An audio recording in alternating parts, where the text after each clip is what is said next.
Hey everyone, in this video I'm going to be restoring a Vogue Perfume Company Bull's Head perfume dispenser, and I'm comparing it with my Continental Novelty. That's the Continental Novelty Company Bull's Head perfume dispenser. There are some differences that we'll go over as I do this restoration. My customer bought this at auction and it is missing the back plate. I'll take this off here so that you can see this is where the bowl mounts to, and this back plate should,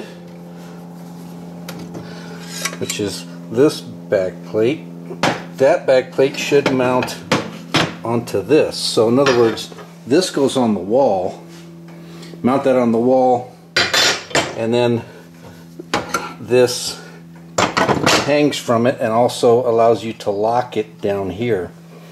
Well, the customer bought this knowing that it didn't have the mounting back plate, so I told him I would take mine and have a recast, a reproduction made. However, there is, upon getting this home and looking at it, there is just some slight differences. I'm off by about 1/4 of an inch up here. A little bit different contour right in here. This does not go through, a little too thick. So bottom line is close but no cigar on using this. And there's no way really for me to modify this because it actually has to be about 1/4 of an inch longer. So long story short, I've got some 1/2 inch plexiglass here, and I'm going to get started making a back mounting plate by hand on my milling machine and using some other tools. We're going to make one of these and then send it off to have a sand casting, a cast in brass. We're going to reproduce this, but it'll be a reproduction that fits the Vogue Perfume Company dispenser. So we'll get started on that and I'll show you what it looks like when we're all done. Here I'm hogging it out with an end mill right there, and then to smooth it out, finish it up, I'm using my die grinder and coming in like this and just cleaning it up, smoothing it out. Now if I would have had a 3D pattern or even a 2D on a CAD system with a CNC machine, this could have all been done automatically, would have turned out really nice. But that's all done by hand because I don't have any of that. And here's the plate, fits on there, falls down in here, this groove, that groove right there, goes right down in there. So far so good. Now I have to cut it out and smooth that up, and we'll be getting closer. Here is the finished piece, ready to go to the foundry to have a casting made. So I put that little steel piece on and it's all hogged out. And then this goes in just like so. That comes through there. Ready for the next step. Here I'm rebuilding the perfume pump. I have taken this rod. This is the actual pump itself. I've polished it all up, gotten all the tarnish and gook off of it. Spring. Got some still pictures of how bad it was. I'll include those in the video. This is a cover plate for the front, and then this is the actual nozzle where the perfume spits out of, and right down towards the very end it actually is necked down, made a smaller diameter so it can really build up the pressure to spit far. The pump itself, I started cleaning it up, and I tested the back end here to see if there were any leaks in it, and yes, underneath this plate was soldered on like this, and there is, I just filled it with alcohol, and it was dripping out, leaking there. So I've removed this. I'm going to clean all this up, resolder it, and then put it back together. The pieces are now cleaned up. It's been sealed up, so I'm going to pour some alcohol in here and then give it the leak test. So, looking underneath,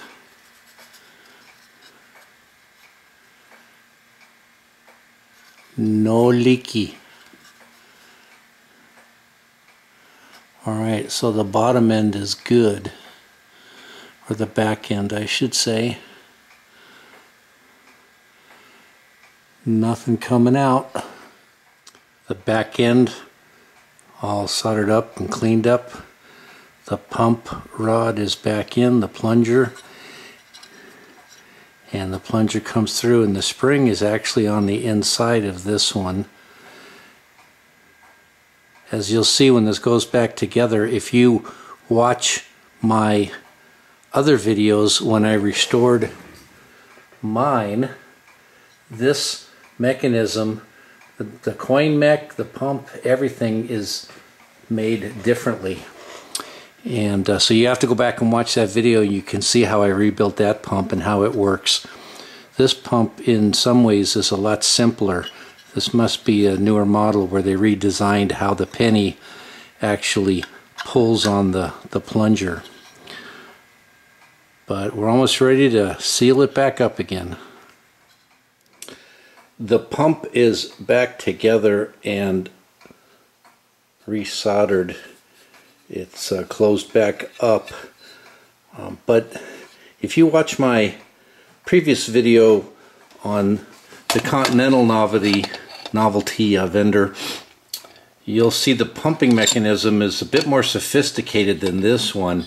I think these Vogue perfume dispensers are definitely a newer model, and they simplified the pump a lot. There's a lot less mechanism to it, but also I don't know if this one ever had been worked on or been modified, but what I'm finding here is that this plunger, that the end of this plunger is what actually pushes out a little bit of perfume.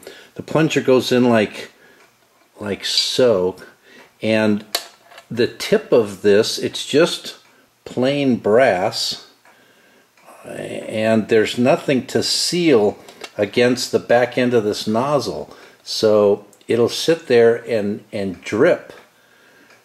And I don't know if this maybe had something and it busted off, or somebody worked on this or modified it at some point, but it definitely is not correct, and I need to do something. So also, you know, this spring that pulls the plunger in, that spring mounts on the inside, and I'm looking at in the future, you know, if this pump needs to be worked on, if the spring were to break or whatever, you have to unsolder this every time you need to get into this to work on it, and that's a lot of labor. So what I've done is a couple things. First of all, is I did modify this by drilling this hole in, and I'm going to put a plug, a cap in it that'll seal it up when I'm done. But this hole will allow you to get the spring in and out for maintenance purposes if it ever breaks. And what I'm going to do with this is I'm going to drill it, and then I'm going to put a rubber piece in it. If you watch my videos from the last perfume vendor, my Continental Novelty, this is a 200 thousandths diameter, very large O-ring, and I'm going to cut this O-ring into sections, but a tip of this O-ring is what is going to go in here. I'm going to put this in my milling machine, and I'm going to drill down into it so that it'll accept a section of this rubber O-ring, and the tip of that rubber, as it sticks out, that rubber will come against the back side of this little nozzle, and that'll seal it when it's sitting in the at-rest position. So I'll be working on this stuff next.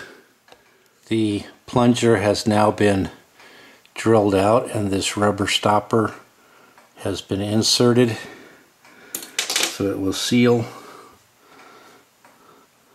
And I'm including extra pieces so he can replace it if it ever wears out. Here's the finished pump. The nozzle's in place, the springs on the inside. This is back in place, this rail system. It is adjustable right here, so this goes up and down. The purpose here is that when the penny sits, after being inserted into the top of the bull's head, the penny will come down and it'll rest on these two rails. And as you crank the bull's horns have this penny in its grip in a channel, and they slide the penny along here until it hits this roller. And then when it hits this roller, as you continue to crank the horns, this penny is pushing back and pulling back the plunger. Now again, go back and watch my other video on the Continental Novelty company. That works a whole lot different, and there's a much more complicated mechanism sitting in this area and soldered to the pump reservoir. But this is much simpler. It simply takes the penny, pushes it against this, and it's got a little roller so we can eventually push this plunger all the way back, and as it comes up here, it rolls off of this, pops out, drops into the back of the bull's head, and then the plunger is allowed to spring back forward and push out the proper amount of perfume. Alright, the castings have come back from the foundry, solid brass, and I was pretty excited. Gonna go on to the next step. I was real excited until I tried to take this piece and set it on the casting, and guess what? It's shy by about 1/4 of an inch. I knew that castings do shrink, and the foundry guy told me to allow like a 32nd of an inch. Well, it's quite a bit more than a 32nd. It's 1/4 of an inch shorter than my original template. So there is no way that these are going to work, and I'm going to have to get clever and try to figure out a way to stretch brass, because it is not going to work. So here's my solution. I've actually cut it in half, and I'm going to make the pieces up and fill this in with some 1/2 inch brass rod and silver solder everything back together, and we'll see where that gets us. Well, I forgot to take a picture of the filler piece that I made, just the brass piece that's in there, but now it's all silver soldered back together, and I gotta go clean it up. Here is the back plate once it's finished being machined, and it fits like a glove, fits in there perfectly, everything lines up. Take this out, and with that brazing I did to add that piece, it made it the right length. All the holes are in it now for mounting. I've drilled the hole and tapped it up here where the stud goes to hold that in place. I still have to I still have to drill the hole in here that the lock will go through. Once that's together, you put a lock through there. I'm waiting for the customer to get back with me, to me on what size lock he has. So I'll drill the right size hole in there. I don't want to make it too big, because then you'll have a lot of slop there if that hole is big and the lock can slack around in there. So we will see what he says. Otherwise, I'm going to get this stuff all ready to send off for plating now. I did have one spare back plate made up at the foundry, and just to revisit the shrinkage problem, or how much this shrinks, this was my original template that I made, and when you put the two together, and I'll stand them up on the tip, look at how much that brass shrunk from this mold. This was what the mold was made from, and it shrunk that much. So lesson learned for future castings. All of the pieces have come back from the plating shop, so now it's time to start putting it all back together. And here's that back plate that I made. So you can see the side is polished and finished in antique bronze to match. The rest of it is kind of dark, but that gap, that filler piece I put in there, is hardly even noticeable now.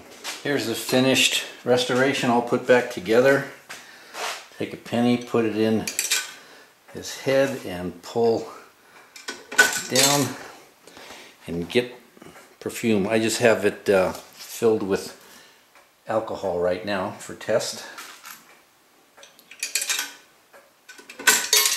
There you go.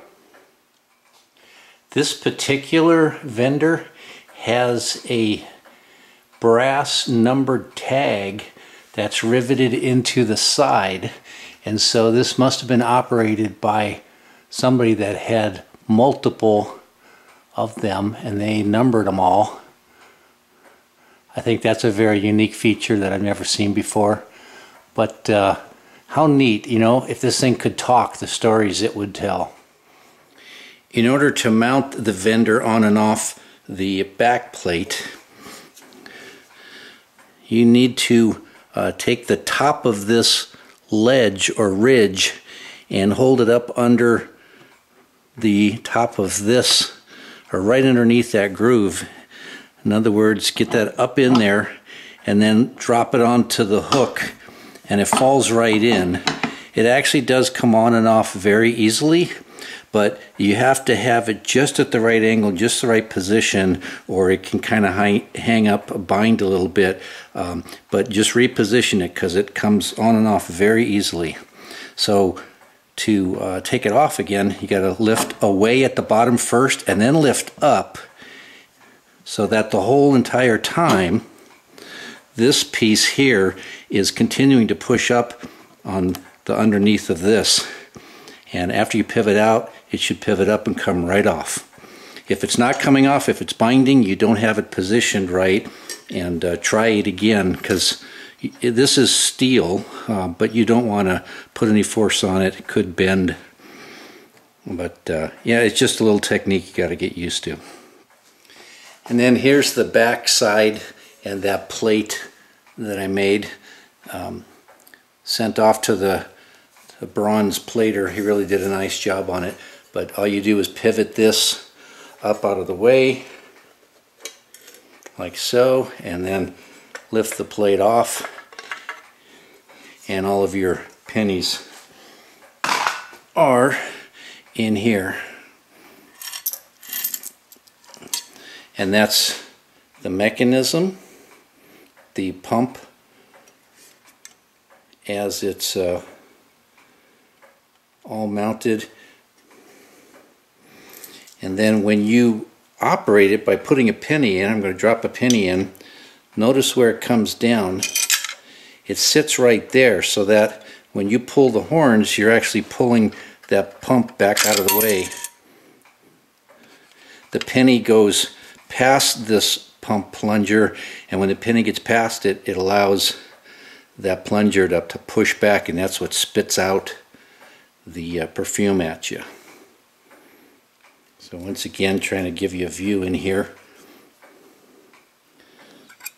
See, the penny is in there and it will actually go past the pump. Let me try it one more time just to give you an idea. Okay, penny inserted.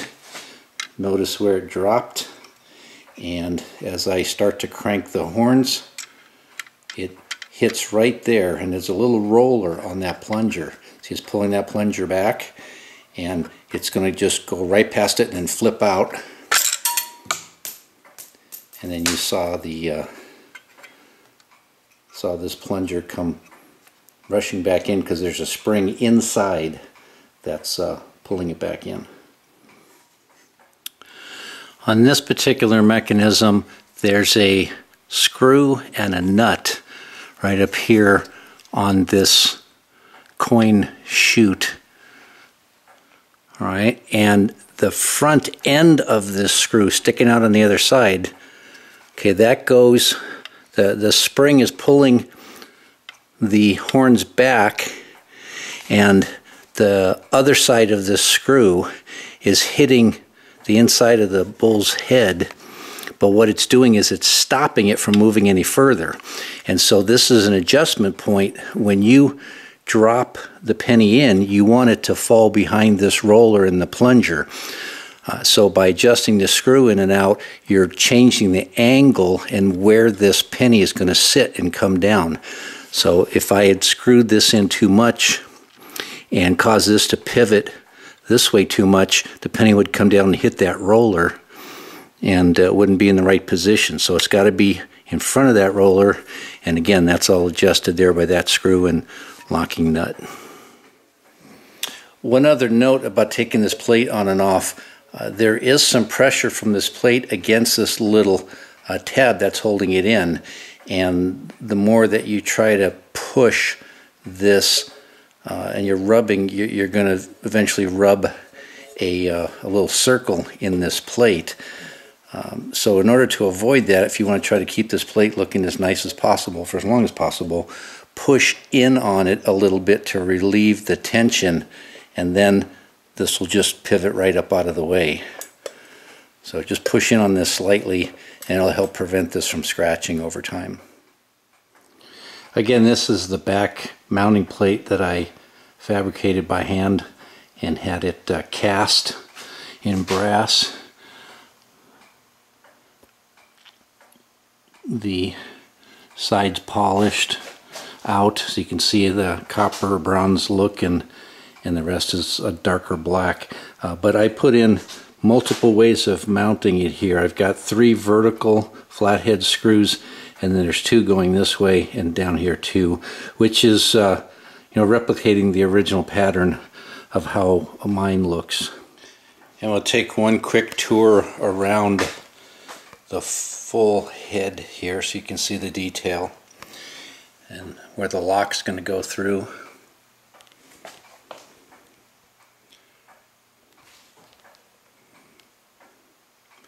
Did a little bit of work to clean up the original card. That's the original in there. Really, really in good shape still. So that was a plus.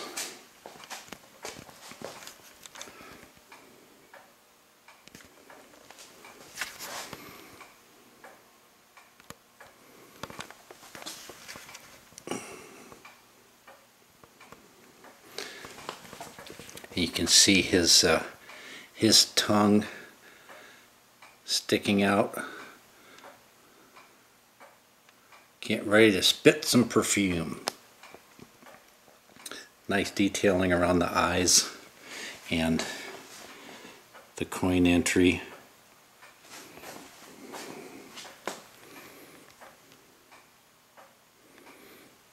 And the ears.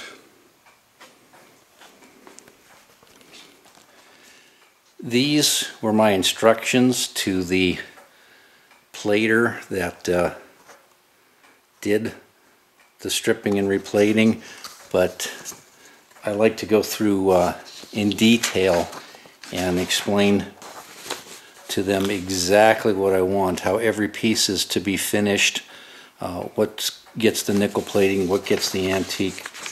bronze, and then even down to that little hook that holds it, and screws. We had the tips of the screws plated so everything matches. And then when you look at it, this was how it originally looked. It was painted black, painted silver, but I point to all the different areas and exactly what finish is going on each, how they all have to match. All of these surfaces needed to match each other. So anyways, that's what it takes to restore a bull's head perfume dispenser. For more information, visit GameRoomRepair.com.